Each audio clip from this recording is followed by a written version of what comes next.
আলাইকুম। ডাক্তারের কাছে যাওয়ার পূর্বে কত কিছুই না মনে হয় আমাদের মনে হয় বড় ধরনের কোনো অসুখ হলো কিংবা কোনো কিছু হলো। তো তারপরও মনে হয় যেন তার মনকে শান্ত রেখে সব কিছু চিন্তাভাবনা রেখে আমাদের আগানো। হ্যালো ভিউয়ার্স, আসসালামু আলাইকুম। আজকে আমাদের ওই দিনে রিপোর্টগুলো করে আসছিলাম, তারপরে আজকে আমাদের নতুন করে যাওয়ার টাইম ছিল। তো উনি বরাবরের মতো ওখানে হসপিটালে গেলে আগে টিকিট কাটতে হয়, উনি কাউন্টারে গিয়ে ওনার টিকিটটা কেটে নিলেন।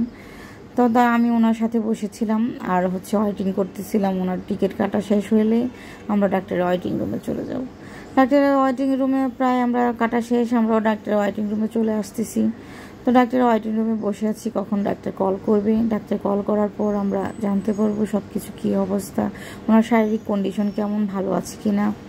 হ্যাঁ, তারপর ডাক্তারের কাছে উনি চলে গেল, আমি এখানে বসে আসলাম। উনি যখন ফিরে আসলো তখন ডাক্তার বললো যে না সব কিছু ঠিক আছে আলহামদুলিল্লাহ, শুধু এক্সারসাইজ করলে ওনার জয়েন্টের ব্যথাটা ঠিক